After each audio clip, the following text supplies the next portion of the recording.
مقامة الثلث والستور بعيون الألفاظ مقام بياضها وسوادها وأشهد أن لا إله إلا الله وحده لا شريك له وأشهد أن محمدا عبده ورسوله لا نبي بعد اللهم صل وسلم وبارك على نبينا محمد وعلى آله وصحبه أجمعين أما بعد فقال الله تعالى في القرآن الكريم أعوذ بالله من الشيطان الرجيم بسم الله الرحمن الرحيم فتعالى الله الملك الحق ولا تعجل بالقرآن من قبل أن يقضى إليك وحيه وقل ربي زدني علما وقل ربي زدني علما صدق الله العظيم. Jemaah sekalian yang dimuliakan Allah Subhanahu wa taala, mari kita meningkatkan ketakwaan dan rasa syukur kehadiran Allah Subhanahu wa taala atas segala nikmat yang telah dikaruniakan kepada kita, kepada kedua orang tua kita dan kepada seluruh hamba yang kita sayangi dalam hidup ini. Salawat dan salam semoga selalu disampaikan Allah kepada baginda Nabi Muhammad sallallahu alaihi wasallam. Allahumma salli wa sallim wa barik ala nabiyyina Muhammad wa ala alihi wa sahbihi ajma'in. Amma ba'du, alhamdulillah.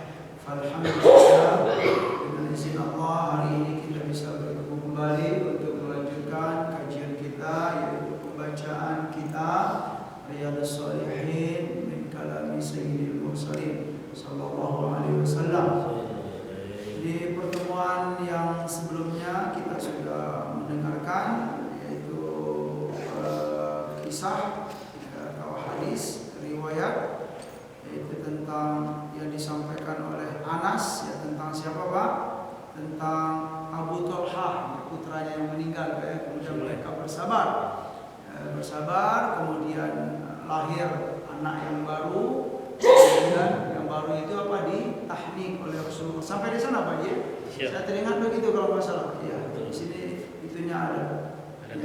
Iya, takut apa gitu, takut apa keliru gitu. Iya, ditahnik oleh Nabi Shallallahu Alaihi Wasallam. Nah, itu keberkahan dari tahnik, ya.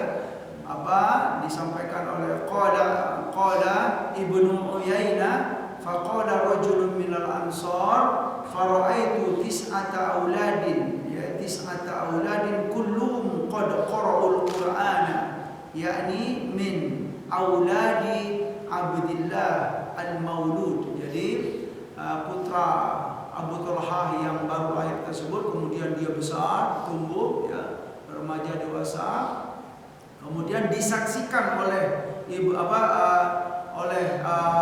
kaum Ansor yang hidup pada waktu itu, dan riwayat ini disampaikan oleh Al-Imam Ibnu Uyainah. Apa kata beliau? Fara'aitu tis'ata auladin, ya, aku menyaksikan, ya, bahwa Abdullah tersebut memiliki 9 anak, 9 putra. Kulluhum qad qara'ul Qur'an. Yang 9-9-nya itu Bapak semuanya hafal Al-Qur'an. Berkat dari apa? Doa dari Rasulullah, tahnik Rasulullah sallallahu alaihi wasallam ketika beliau masih kecil, baru lahir itu apa, ditahnik. Ya, Rasul ngapain Pak? Diambil korma, kemudian dikunyah. Mulut Rasul sallallahu alaihi wasallam dikunyah, kemudian diletakkan di mulut si bayi tersebut, ya. Agar apa? Agar merasakan manisnya korma. Itulah memang, ya, dianjurkan yang sunnah.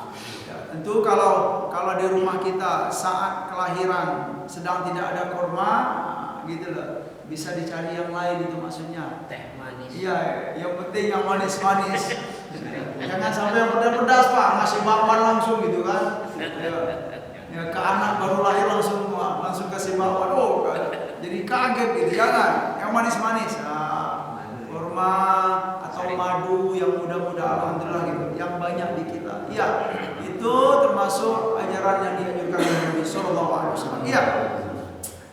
Ada juga sedikit penjelasan kenapa siapa kemarin Ummu Sulaim, ya. Kita teringat kisahnya Pak, bahwa istri Abu Thalhah ini, dia ketika kejadian itu dia tidak langsung menyampaikan, Pak. Betul, ya? itu ceritanya kan disimpan dulu gitu, sampai makan dulu, minum dulu ya, kemudian sampai berhubungan di malam hari juga belum disampaikan juga gitu kan.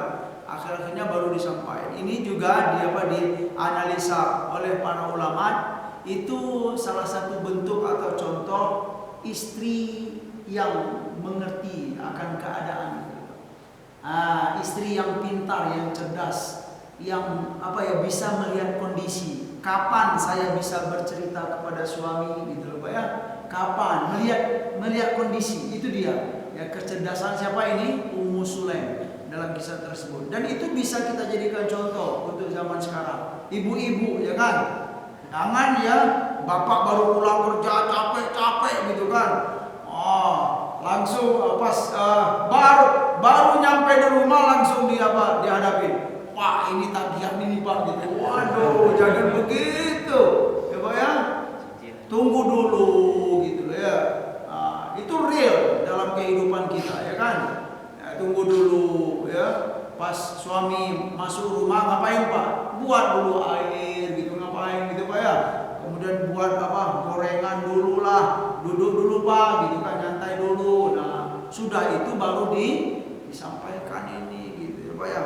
Nih ada itu nih Pak, ada tagihan nih Pak. Tenang kata si Papa gitu kan. Kalau sudah kalau sudah nyaman gitu. Tapi kalau dari panas-panas gitu Pak ya, langsung disodorin, belum minum belum apa-apa. Pak ini kok waduh gitu kan.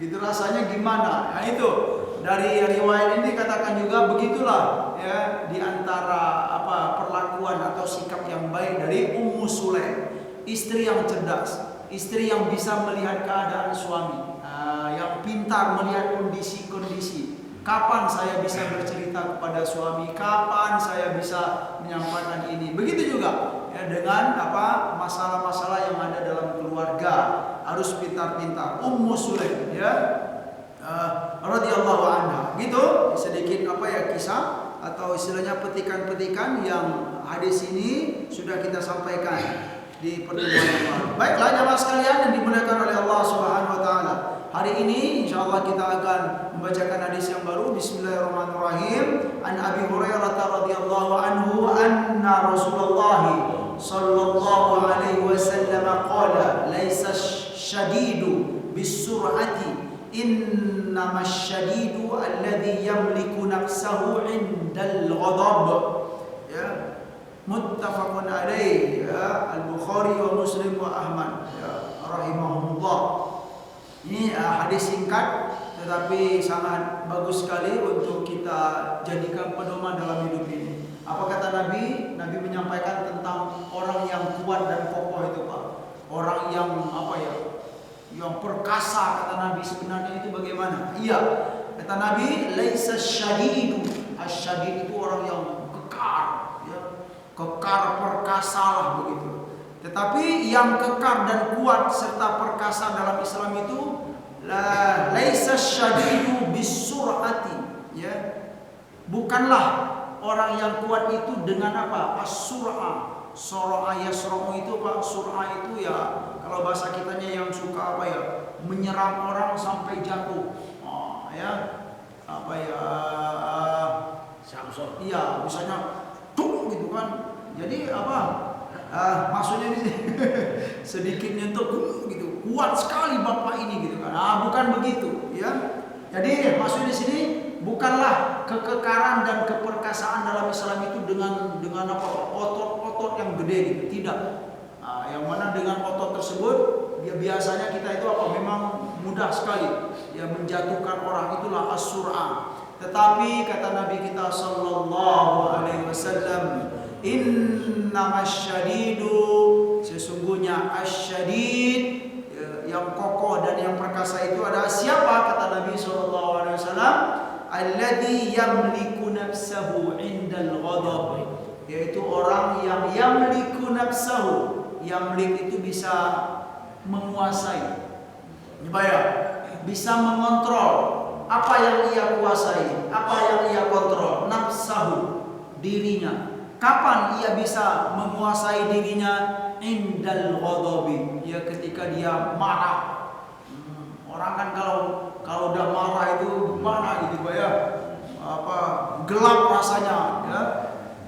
Dunia ini gelap. Nah, ketika kita marah itu, kalau memang kita bisa menahan diri, Pak, itulah yang kuat, kata Nabi Sallallahu Alaihi Wasallam. Jadi memang kalau kita melihat, ya, al-Islam itu dia lebih condong kepada apa, Pak, sebenarnya, ya, perkara-perkara hati, kemudian perkara batin. Nah, itulah kekuatan yang sebenarnya, ya kan? Ada orang yang fisiknya gede gitu, Pak, ya, kuat sekali gitu kan, tetapi dipancing marah dikit, wah, itu marah. Sebenarnya kalau orang mudah marah itu sebenarnya bisa disimpulkan, ya, kurang kuat untuk menahan diri itu sebenarnya. Nah, itu dia. Makanya kata Nabi, kekuatan dan keperkasaan itu sebenarnya bukan pada fisik dan otot, ya Pak, ya, tetapi apa? Ketika yaitu orang yang yamliku nafsahu indal ghadab, yang mampu menguasai dirinya ketika dia marah. Nah, cobalah, Pak. Siapa sajalah, mungkin kita sendiri gitu. Saya pribadi juga sering berlatih tentang ini, Pak, ya. Ya mungkin perlu kita lihat juga gitu kan. Ada faktor-faktor yang seseorang itu berpotensi untuk mudah marah. Ada memang dalam hidup ini, Pak. Ya, Pak, ya. Ya, ada juga orang yang kurang berpotensi untuk marah atau mudah marah. Nah, kita lihatlah. Biasanya potensi untuk membuat orang mudah marah itu apa, Pak? Biasanya, ya, harta atau status sosial gitu, Pak, ya, yang biasa disanjung-sanjung di masyarakat. Nah, itu dia. Atau yang dituakan di masyarakat, gitu loh. Atau hamba-hamba yang sudah biasa dihormati dalam masyarakat itu punya potensi, betul, nggak bisa dipungkiri, Pak. Ya, orang yang biasa disanjung lah, atau dituakan, atau memang dia dihormati dalam masyarakat. Nah, sekali-kali dihina oleh orang. Nah, ini dia. Itu, Pak, gimana gigit ini dia. Ya. Selama ini saya katanya kan gitu kan.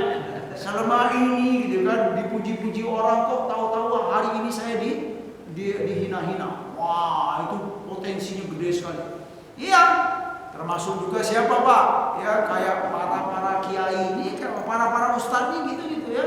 Ya, itu potensi sekali gitu kan. Ya, yang biasanya ceramah gitu kan. Menyampaikan ilmu. Misalnya kan, tahu-tahu satu hari ditanya oleh jamaah, kemudian apa, Pak? Lupa menjawab atau nggak bisa menjawab pada waktu itu gitu. Karena ini sebagai cobaan loh, Pak, ya, sebagai cobaan. Ya, artinya apa? Mampukah kita menahan diri pada waktu itu? Ya, maksudnya kalau contohnya para kiai, para ustadz gitu kan, di saat misalnya ya ditanya ya, suatu hari oleh para jamaah, kemudian nggak bisa menjawab. Nah, itu tantangan gitu kan. Apakah mau berterus terang, saya nggak tahu tentang hal ini, atau saya lupa tentang hal ini, atau mau malah apa? Nanya-nanya gitu, nanya ke marahin jamaah gitu kan. Ah, itu ya sebagai cobaan gitu kan. Karena apa? Potensinya sangat besar sekali. Nah, apalagi contoh lagi ya dalam kehidupan ini potensi yang bisa membuat seseorang itu cepat ya mudah marah. Ya, tadi contohnya apa, Pak? Ya, status sosial, kemudian apalagi ya keilmuan yang ada, atau juga harta. Harta sangat itu sekali, gitu kan? Hamba yang diuji oleh Allah Subhanahu wa taala punya harta banyak, tahu-tahu sekali-kali apa, Pak? Dihina oleh hamba yang kurang punya harta, gitu kan? Nah, itu cepat sekali langsung gigit itu.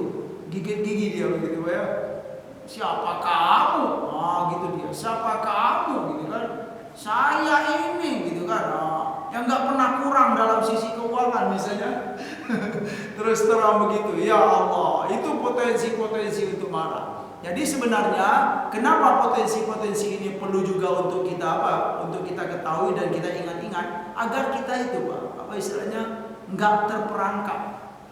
Ya, karena seperti yang kita ketahui bahwa dalam kehidupan atau terutama di saat kita berbuat baik, ingin mensolehkan diri, ingin selalu berbuat baik, ingin selalu berada dalam ketaatan. Ingat, ya di saat itu pula Syaitan, ya para syaitan itu selalu memasang-masang ranjau. Itu dalam Al-Quran sangat jelas sekali gitu kan. Mereka pasti akan setiap hari, setiap detik ya akan menggoda manusia ya kan, dari depan, dari belakang ya kan, dari samping dari kanan, dari kiri, dari atas, dari bawah. Itu ranjau-ranjau itu selalu dipasang oleh syaitan. Nah, agar apa? Agar kita tidak berhasil, itu saja. Agar kita tidak berhasil dalam ketaatan kepada Allah Subhanahu wa taala. Nah, itu dia senang, Pak. Kalau kita dipancing marah betulan. Nah, itu senang syaitan itu ketawa-ketawa. Kenapa? Hamba Allah yang soleh ini sudah terperangkap ke dalam jaring yang dibuat oleh syaitan. Nauzubillah, tsumma nauzubillah. Jadi pesan Rasul dalam kehidupan ini memang kalau kita perhatikan sangat berguna sekali. Ya. Jadi orang yang kuat itu kata Nabi Shallallahu Alaihi Wasallam orang yang mampu mengontrol dirinya atau menguasai dirinya ketika marah. Jadi potensi untuk bisa marah itu bisa bisa dari poin-poin yang sudah kita sampaikan. Tapi ada juga orang-orang yang kurang berpotensi untuk untuk mudah marah. Nah, tentu ini? Ini bagus ini Pak. Ya. Contohnya gitu kan ya, seseorang yang dalam kehidupannya dia nggak suka atau tidak merasa gitu loh. Saya ini siapalah. Nah, gitulah, itu bagus itu Pak ya. Ya sekalipun realitanya beliau termasuk orang yang berada, tetapi ya kelebihan-kelebihan yang diberikan oleh Allah itu dia tidak menganggap hal yang gimana gitu ya, membuat dia tersanjung, tidak. Saya ini orang biasa-biasa saja gitu loh. Nah, saya ini nggak punya apa-apa. Ini bagus sikap yang begini gitu kan. Agar apa? Agar kita tidak terjerat dari ranjau-ranjau yang dibuat oleh asyayatin. Begitu jamaah sekalian yang dimuliakan oleh Allah Subhanahu wa taala. Hadis yang kedua, An Sulaiman bin Surad radhiyallahu anhu qala kuntu jalisan ma'an nabi sallallahu alaihi wasallam wa rajulani yastabbani wa ahaduhuma qad ihmarra wajhuhu wa tafakhat audajuhu faqala Rasulullah sallallahu alaihi wasallam inni la'alamu kalimatan law qalaha la dhahaba anhu ma yajidu law qala a'udzu billahi minasyaitonir rajim dhahaba minhu ma yajidu faqalu lahu inna an-nabiyya sallallahu alaihi wasallam qala ta'awwadz billahi minasyaitonir rajim. Ini bagus ajaran dari Nabi sallallahu alaihi wasallam ya. Hadis yang disampaikan oleh sahabat yang bernama Sulaiman bin Surad radhiyallahu anhu, beliau berkata kuntu jalisan ma'an Nabi sallallahu alaihi wasallam. Suatu hari aku duduk bersama Nabi sallallahu alaihi wasallam. Kalau kita gambarkan Pak, perlu kita merenung-renung. Saya itu suka Pak. Ya, kalau ada sahabat menyampaikan hadis, kemudian kita menghayal gitu, dia duduk bersama Nabi sallallahu alaihi wasallam. Ya, sebuah kemuliaan, ya kan? Kemuliaan bagi para sahabat-sahabat radhiyallahu anhum.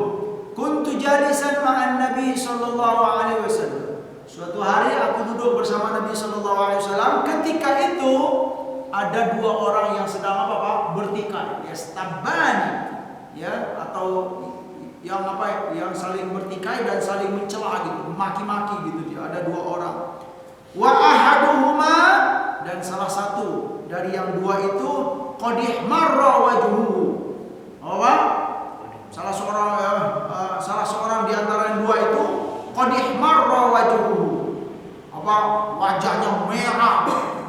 Begitu Pak ya. Saking ya karena dalam keadaan marah. Wan tafakhat audajuhu. Ya, intafakhat itu menggembung gitu Pak ya. Apa istilahnya? Audajuhu ini istilahnya? Bahasa ketika itu bahasa kiasan ya. Merah wajahnya dan juga sampai berkeringat ya, unuk gitu. Jadi wajah kemarahan itu akan padam. Gitu kata Nabi sallallahu alaihi wasallam. Apa kata Nabi? Lau qala a'udzu billahi minasyaitonir rajim, dhahaba anhu ma yajidu. Kalimat apa itu? Ya kata Nabi, kalau dia mengucap atau kalau dia menyebut, membaca a'udzu billahi minasyaitonir rajim, la dhahaba anhu ma yajid, maka pasti akan pergilah, akan hilanglah yang ia rasakan, yaitu kemarahan yang sedang dia rasakan atau kemarahan yang sedang menyelimuti dirinya tersebut. Faqalu lahu, lalu para sahabat Nabi SAW yang ada di sekitar itu menyampaikan kepada orang yang sedang marah ini, berarti bisa kita pahami di sini Nabi melihat, cuman belum langsung menyampaikan, tetapi Nabi menyampaikan kepada para sahabat, ada orang yang sedang marah itu ada, cuman Nabi berkata kalaulah dia mengucapkan kalimat a'udzu billahi minasyaitonir rajim, insyaallah akan reda gitu kemarahannya. Lalu para sahabat yang ada pada waktu itu faqalu lahu, lalu para sahabat berkata kepada sahabat atau seseorang yang marah pada waktu itu, ta'awwadz billahi minasyaitonir rajim. Wahai saudaraku, berlindunglah kepada Allah Subhanahu wa taala dari apa? Dari syaitan ar-rajim yang terkutuk. Artinya dari hadis ini bisa kita pahami bahwa marah itu sebenarnya dia dipengaruhi oleh apa? Oleh was-was syaitan. Barangkali pada mulanya kita itu marah masih sedang, tapi digembor-gembor oleh syaitan. Itu dia, ya kan? Orang mungkin setiap kita pernah merasakan, saya tadi marahnya sedang-sedang saja gitu loh kan, tapi kok bisa jadi membludak gitu kan, gitu loh. Kita sadar terkadang, kenapa itu bisa menjadi membludak gitu kan, marahnya itu sebenarnya ditiup-tiup oleh setan. Terkadang kan kita itu siapa setannya nggak tahu gitu kan, gitu. Ternyata setan itu yang ada di sekitar kita itu loh Pak. Baik orang yang mancing-mancing kita marah itu sebenarnya setan itu. Cuman dia berbentuk manusia. Mungkin beliau itu adalah manusia. Cuman perkataan itu yang bisa memancing-mancing gitu. Itu sebenarnya itu termasuk was-was syaitan. Cara untuk memotong atau memutus was-was syaitan atau tiupan-tiupan atau gemboran-gemboran api kemarahan tersebut, kata Nabi atau menurut Nabi kita SAW, cara memutusnya dengan apa? Berta'awudz kepada Allah Subhanahu wa taala. A'udzu billahi minasyaitonir rajim. A'udzu billahi minasyaitonir rajim. Dan itu ajaran ini sebenarnya sudah ada dalam Al-Qur'an. Seperti surat apa Pak? Kalau tentang ta'awudz itu. Qul a'udzu birabbil falaq, qul a'udzu birabbin nas. Itu semuanya ajaran untuk berlindung kepada Allah Subhanahu wa taala. Kalau dalam itunya surat Al-A'raf, a'udzu billahi minasyaitonir rajim, wa imma yanzaghannaka minasyaitoni nazghun fasta'id billahi innahu sami'un alim. Kalau kamu sedang dibisik-bisikin oleh syaitan dengan bisikan-bisikan yang tidak baik, ini kata Allah Subhanahu wa taala, fasta'id billah, maka berlindunglah kepada Allah. Fasta'id itulah yang kita kenal dengan ta'awud. Ta'awud itu membaca a'udzu billahi minasyaitonir rajim. Itu ajaran dari Nabi kita sallallahu alaihi wasallam. Dalam riwayat lain dikatakan juga, dari hadis-hadis yang lain dikatakan berwudu. Kalau sedang marah atau sudah mulai marah itu berwuduklah. Siramlah api kemarahan tersebut dengan air wudu. Insya Allah akan tenang. Tapi itu harus dilatih-latih juga gitu. nggak bisa juga kadang ya. Kalau hamba yang belum terbiasa mungkin dia hamba marah. Misalnya nih ada orang yang sedang marah gitu, disuruh berwudu, ya kadang nggak tahu. Wah, apa itu wudu itu? Iya, aku belum puas katanya. Aku habisi gitu. Nanti dulu wudu gitu, di mana gitu. Wah, itu bahaya itu ya. Ya, boleh jadi beliau ini kurang tahu dengan istilahnya ajaran dari Rasul Sallallahu Alaihi Wasallam. Itu gunanya. Tapi kalau kita pernah tahu ya nasihat dari Nabi, mungkin ya, atau semoga saja kita akan teringat atau sadar gitu. Oh, astagfirullahaladzim. Iya ya, wudu gitu. Nah, gitu dia. Alhamdulillah ya. Itu ya cara-cara atau trik yang diajarkan oleh Nabi Sallallahu Alaihi Wasallam agar kita bisa menahan diri. Nah, itu loh. Agar kita bisa mengontrol dan menguasai diri kita, terutama terutama di saat kita marah. Karena sebenarnya bukan marah itu kalau kita rujuk kepada penjelasan dalam tafsir atau dalam hadis itu akan menghasilkan kemudaratan dunia dan dalam baik itu dalam urusan agama dan dunia. Buruk semua, kalau sudah marah itu buruk semua. Nah itu dia ya. Makanya sangat mulia sekali, sangat baik sekali kalau orang bisa menahan ya kemarahannya ya. Karena kalau sudah marah itu udah, yang baik itu jadi buruk semuanya ya. Yang indah itu jadi kelam semuanya gitu ya. Yang yang berjasa itu akan pudar semua jasa baik-baik orang kalau sudah marah ya. Karena memang itu gemboran-gemboran dari syaitan atau tiupan-tiupan api was-was dari syaitan. Nah, di saat kita mampu mengontrol diri kita di saat marah, berarti kita itu menutup pintu-pintu keburukan dan akan membuka atau menyebar ya poin-poin kebaikan dalam hidup ini. Dan kita secara otomatis ya dimuliakan oleh Allah Subhanahu wa Ta'ala. Ada sebuah kisah dari riwayat Sayyidina Husain bin Ali. Dikatakan dalam sebuah riwayat ya, Sayyidina Husain bin Ali, beliau ini kana lahu abdun yaqumu bi khidmatihi. Ya, Sayyidina Husain bin Ali ini beliau itu punya budak ya, atau punya pembantu lah di rumahnya gitu. Husain bin Ali itu ya.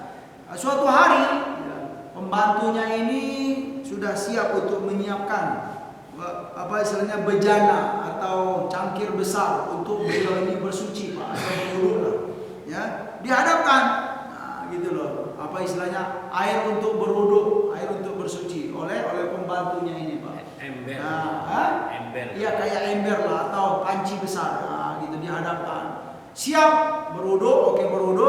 Pas Sayyidina Husain bin Ali ini selesai bersuci tersebut, ya, si pembantu ini ngangkat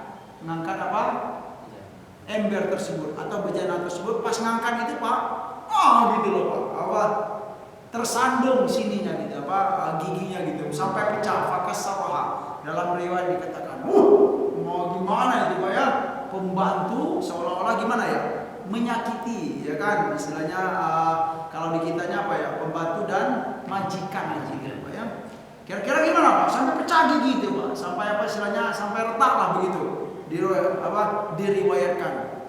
Fanadhara ilaihi Husain, lalu Sayyidina Husain ini melihat pembantu itu agak ya gimana gitu ya. Waduh, sudah si pembantu ini sudah gimana gitu, merasa enak aku gitu, pasti marah beliau ini gitu kan, pasti marah beliau ini. Tetapi si pembantu itu ya dilihat dalam riwayat itu dikatakan pembantu ini berilmu gitu, bukan orang-orang biasa. Dia mengingatkan Sayyidina Husain ini, dia mengingatkan Sayyidina Husain dengan firman Allah Subhanahu wa Ta'ala yang ada dalam surat Ali Imran itu loh. Alladzina yunfiquna fis sarra'i wal dharra wal kadhimina al ghaidha wal 'afina 'anil nas wallahu yuhibbul muhsinin. Itu dia mengingatkan kepada budaknya ini dikatakan dalam riwayat tersebut memang sebagai abdul, budak. Nah, ayat ini dibacakan oleh budaknya itu. Nah, ayat yang mana? Ayat itu berkaitan dengan sifat-sifat hamba yang bertakwa, ya, yang bunyi dari ayat sebelumnya itu A'udzubillahi minasyaitonirrajim, wasari'u ila maghfiratin min rabbikum wa jannatin 'arduhas samawati wal ard u'iddat lil muttaqin. Siapa itu orang-orang yang bertakwa? Alladzina yunfiquna fis sarra'i wad dharra wal kadhimina al ghaidha wal 'afina 'anil nas wallahu yuhibbul muhsinin. Siapa itu orang-orang yang bertakwa? Yaitu alladzina yunfiquna fis sarra'i wad dharra, yaitu hamba-hamba yang gemar, senang berinfak di jalan Allah Subhanahu wa taala, baik dalam keadaan senang maupun dalam keadaan susah, baik dalam keadaan lapang maupun dalam keadaan sempit. Mereka senang, ya, bersedekah, berinfak di jalan Allah Subhanahu wa taala. Setelah itu siapa mereka? Wal kadhiminal ghaidha. Jadi ketika Sayyidina Husain melihat kepada budaknya tadi, budak itu berkata, faqala wal kadhiminal ghaidha, ya. Dengan mendengarkan ayat itu Sayyidina Husain langsung sadar, Pak, diingatkan, oh Masya Allah pembantuku gitu kan, mengingatkan aku dengan ayat tersebut, wal kadhiminal ghaidha. Lalu apa jawab Sayyidina Husain ketika mendengarkan si budak tadi membaca firman Allah wal kadhiminal ghaidha? Maknanya wal kadhiminal ghaidha itu Pak, orang, yaitu hamba-hamba, di antara ciri-ciri atau sifat hamba-hamba yang bertakwa itu adalah wal kadhiminal ghaidha, ya. Al kadhim, al ghaid itu adalah orang yang mampu menahan kemarahannya. Nah, yang bisa mengontrol dirinya saat ia marah. Jadi si budak ini membaca ayat itu wal kadhiminal ghaidha. Dengan begitu apa jawab Sayyidina Husain ini, Pak? Ya, qad kadhamtu ghaidhi, kata dia. Wahai budakku, gitu kan, wahai hambaku, ya, kata beliau, sungguh aku telah menahan kemarahanku. Dengan dia membaca ayat yang pertama tadi. Terus dilanjut oleh si budak tadi, Pak, wal afina 'anin nas. Wal afina 'anin nas. Afi itu apa artinya, Pak? Ya, al-afu, yaitu hamba-hamba yang suka memaafkan orang lain. Apa jawab Sayyidina Husain ketika dia membaca wal afina 'anin nas? Jawab Sayyidina Husain bin Ali, qad afautu anka. Masya Allah, aku telah maafkan kamu wahai hambaku, gitu kan? Wallahu yuhibbul muhsinin, ya. Ayat apa lanjutannya? Si budak ini membaca wallahu yuhibbul muhsinin, ya, dan Allah sangat mencintai hamba-hamba yang muhsinin. Lalu apa jawab Sayyidina Husain, ya? Fa anta hurrun. Apa kata Sayyidina Husain? Mulai hari ini kamu merdeka. Gitu. Fa anta hurrun, ya. Kenapa beliau berbuat begitu? Ya, karena beliau meyakini wallahu yuhibbul muhsinin. Subhanallah. Ini kalau kalau terjadi pada kita, sungguhlah, ya, menjadi hal yang biiznillah bisa memuliakan kita. Di saat kita diingatkan dengan ayat-ayat Allah Subhanahu wa taala, wal kadhiminal ghaidha wal 'afina 'anil nas. Dalam ayat ini, ya, itu dijelaskan oleh para ulama. Ada menahan marah, ada memaafkan. Kira-kira mana yang sulit? Menahan marah atau memaafkan? Mungkin sebagian kita berpendapat yang susah itu menahan marah, kan? Atau di sebagian yang lain kita berpendapat yang susah itu adalah memaafkan. Boleh-boleh saja. Tapi kalau kita merujuk kepada penjelasan ulama, ya, al-afu, ya, ablagu minal kadhib. Gitu loh.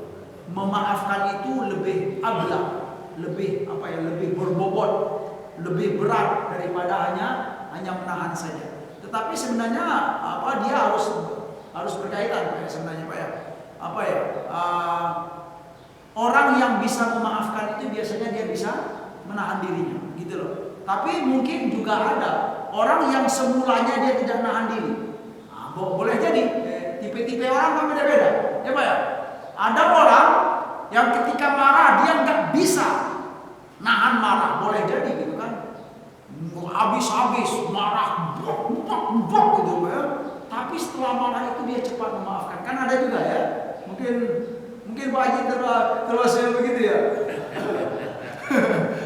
Ya, boleh jadi ya. Tipe kita bermacam-macam. Ada orang yang bisa menahan diri untuk marah, boleh jadi dia belum bisa untuk memaafkan, boleh jadi Pak. Dia nahan gitu, nahan. Aku nggak mau marah. Tapi setelah itu apa? Hati-hati kamu kan, gitu loh. Ngancam gitu kan, boleh jadi begitu. Tapi yang terbaik itu bagaimana Pak?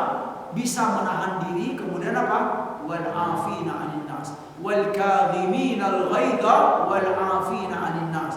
Yaitu hamba-hamba yang bisa menahan diri saat dia marah dan apa? Yang mampu untuk apa? Untuk memaafkan orang lain. Tapi kalau kita merujuk kepada penjelasan para ulama atau istilahnya pendapat-pendapat para ulama, kalau yang bisa saya petik itu adalah memaafkan itu lebih berat daripada hanya menahan marah. Karena memang memaafkan itu ya, yang namanya memaafkan itu apa Pak? Bersih semua. Udahlah gitu kan. Perkara kemarin itu bersih saja lah gitu kan. Itu memang hal yang yang terpuji sekali dalam al-Islam. Dari itu Allah Subhanahu wa taala itu punya sifat apa Pak? Al-afu, ya, termasuk asmaul husna, memaafkan. Dan Rasul sallallahu alaihi wasallam termasuk hamba yang terbaik ya.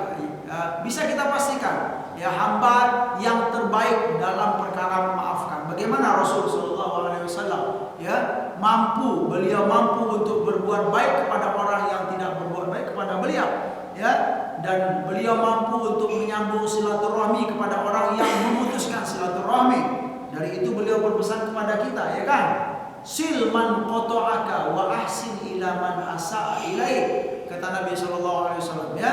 Nabi itu ketika beliau menyampaikan kepada kita sebagai umatnya ya, bisa dipastikan beliau itu sudah mengamalkan itu Pak. Itulah Rasul sallallahu alaihi wasallam. Apa kata Nabi? Silman qata'aka, sambunglah silaturahmi kepada orang yang memutuskan silaturahmi tersebut. Wa ahsin ila man asa'a ilaik, dan berbuat baiklah kepada orang yang orang yang berbuat buruk kepada kamu. Ini berat, bukan hal yang ringan. Ya, kalau kita berbuat baik kepada orang yang berbuat baik kepada kita itu hal yang biasa. Ya, siapa yang nggak mau berbuat baik kepada orang yang santun kepada dia? Itu hal yang biasa. Nah, tetapi yang luar biasa itu apa? Berbuat baik kepada orang yang berbuat buruk kepada kita. Dan itulah yang dilakukan oleh Nabi kita sallallahu alaihi wasallam. Ya, silman qata'aka wa ahsin ila man asa'a ilaik. Wallahu yuhibbul muhsinin. Dan Allah sangat cinta, sangat sayang kepada orang-orang yang muhsin atau hamba-hambanya yang muhsin. Sedikit penjelasan, muhsin itu atau al-ihsan ya, dibagi menjadi dua. Ihsan kepada Allah dan ihsan kepada manusia. Ihsan itu apa Pak? Berbuat baik. Ya, berasal dari kata ahsana yuhsinu ihsan. Ya, berbuat baik ya, itu ihsan. Dan ihsan itu dalam penjelasan ya kita para ulama ya, di antaranya kita petik apa? Ihsan itu ada dua. Yang pertama ihsan kepada Allah, yang kedua ihsan kepada manusia. Makna ihsan kepada Allah bagaimana? Ihsan kepada Allah itu di antara maknanya adalah seperti yang disampaikan oleh Rasul sallallahu alaihi wasallam dalam hadis. Apa ihsan kepada Allah? Yaitu an ta'budallaha ka'annaka tarahu fa in lam takun tarahu fa innahu yaraka. Itu di antara makna ihsan kepada Allah. Apa maksudnya? kamu beribadah kepada Allah seolah-olah kamu melihat Allah. Dan jika kamu tidak mampu untuk melihat Allah, maka Rasulullah SAW bisa kita pahami dan bisa kita amalkan. Kita bermohon kepada Allah semoga kita diberi kekuatan dan hidayah untuk mengamalkan apa yang disampaikan atau yang diarahkan oleh Nabi kita sallallahu alaihi wasallam. Kita tutup. Ya subhanakallahumma wa bihamdika asyhadu an la ilaha illa anta astaghfiruka wa atubu ilaik. Wassallallahu ala nabiyyina Muhammad wa ala alihi wa sahbihi wasallam wa akhiru da'wana alhamdulillahi rabbil alamin. Wassalamu alaikum